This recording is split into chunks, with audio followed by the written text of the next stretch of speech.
Imana Data na Mwana na Roho Mutagatifu. Amen. Kwizina ry'umwami wacu Yesu rero iteraniro cyangwa se ijambo ry'Uwiteka dore ubu ryatangiye gusohora. Mutuze muceceke muhombeke dusenge. Uwiteka mwami Mana yacu turabashimye turabahimbaje uko mwe wemeye tukaboneka mu teraniro ryawe, ukaba waduhaye ubuzima tukaba tugihumeka. Ibyo bya data urabizi, arega iyi si warayiduhaye, ariko haje icyorezo cy'uko ubuzima bwose bushingiye ku bikoroto. Waduhaye ibikoroto tugura megabayite kugira ngo tuvuge ijambo ryawe, ubundi ubuzima bukomeze bugende imbere. Amen. Okay, Uwiteka aradushoboje tugiye gutangira ijambo ryayo nk'uko muri kubitangira muri izi minsi. Dore ariko kamanze nsomeho sha kamanze nsomeho.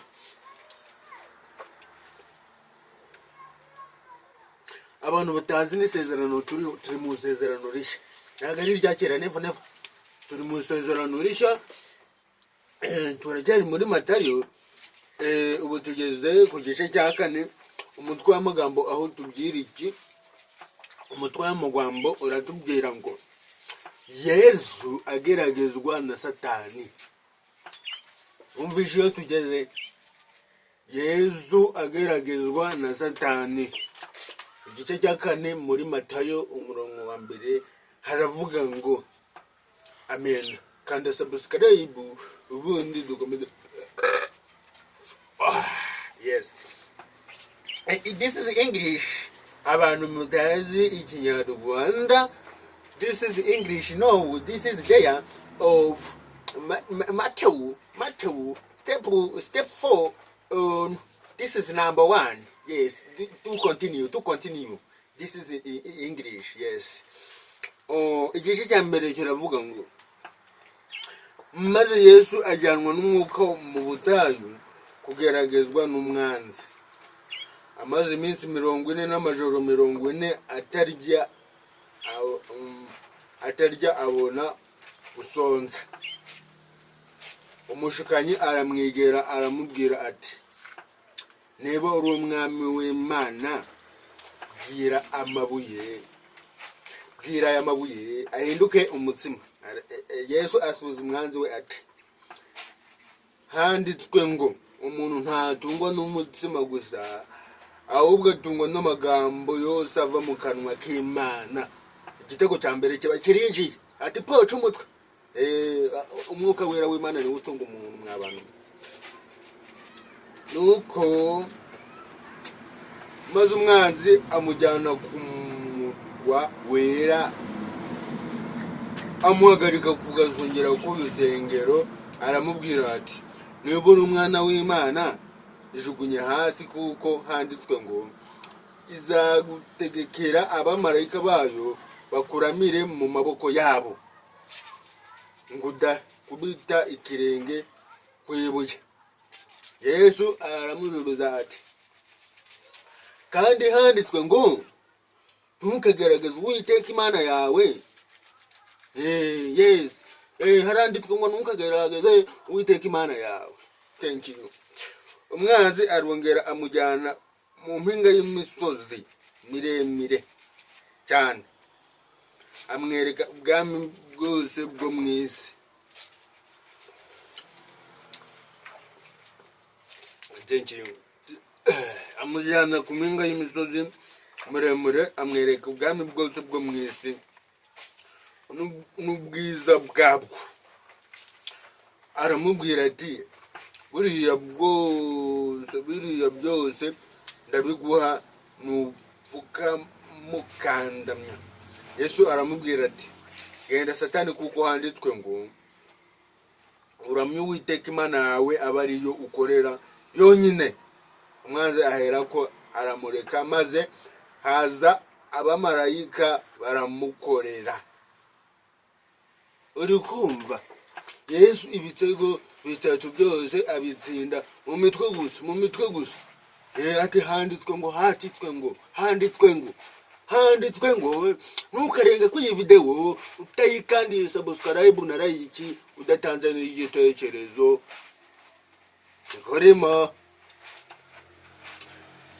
Okay, ku murongo wa 12 umutwe w'amagambo rutubwira ngo Yesu yigishiriza Iperinawumi.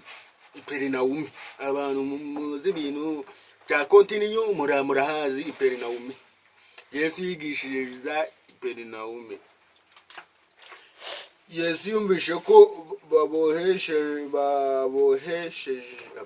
babohesheje Yohana, aragenda ajya i Galilaya yimuka i Nazareti atura Iperinawumi n'umudugudu uri ku nyanja mu rugabano rwa Zebuluni na Nafutali, ngo ibyavuzwe n'umuhanuzi Yesaya bisohore ngo mu gihugu cya Zebuluni na Nafutali hafi y'inyanja hakurya ya Yorodani ni Galilaya n'abapagani, abantu bari bicaye mu mwijima babonye umuco mwinshi, kandi abari bicaye mu gihugu cy'urupfu no ku gicucu cyarwo bamurikwa n'umucyo.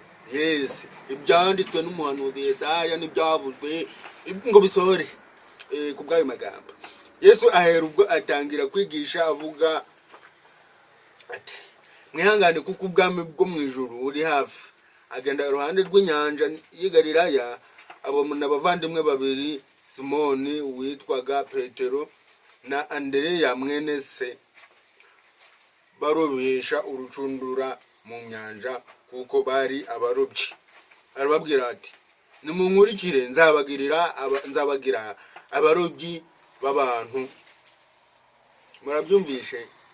Murabyumvishe aho Yesu yari atangiye kugira ute gutoranya abigishwa be gake abona abarobyi ati nzabarobesha abantu. Yes, munkurikire nje nzabarobesha abantu, muve ku by'amafi, namwe muve ku by'induru, muze mbigishe ijambo ry'Uwiteka tuzabona ijuru. None se sibyo? Amen. Uwo mwanya bakimara kumvira iryo jambo ngo bazaroba abantu, bahise basiga incundura baramukurikira. Yicumye imbere abona abandi bavandimwe babiri, umwe yitwa Yakobo mwene Zebedayo na Yohana mwene se, bari mu bwato hamwe na se Zebedayo bapfundikanye incundura zabo. Arabahamagara uwo mwanya basiga ubwato na se baramukurikira, babaye bane. Yesu agenderera ab'i Galilaya hose abigirishiriza mu masinagogi yabo, ababwira ubutumwa bwiza bw'umwami, akiza n'indwara zose n'ubumuga bw'abantu. Inkuru ye yamamara Siriya yose. Bamuzanira abarwayi bose n'indembe barwaye indwara zitari zimwe, n'abatewe n'abadayimoni n'abarwayi b'ibicuri n'ibirema, arabakiza bose. Barazamuka basanga umwami Yesu arabakiza. Muri kumva abantu benshi baramukurikira bavuye i Galilaya ni Dekapoli na Yerusalemu ni Yudaya no hakurya ya Yorodani. Umvi abantu bose baramukurikiye bava i Galilaya ni Yorodani ni Tebusi ni telefoni ni byose bakurikira umwami Yesu. Nawe kurikira iki kiganiro, nakukurikira umwami, nakukurikira amagambo y'Uwiteka. Yes, kurikira amagambo y'Uwiteka kugira ngo uzahabwe ubugingo buhoraho. Thank you, my subscribe. It is together on another tape of 5 in the Matthew. Thank you. Subscribe of this is my videos. Thank you.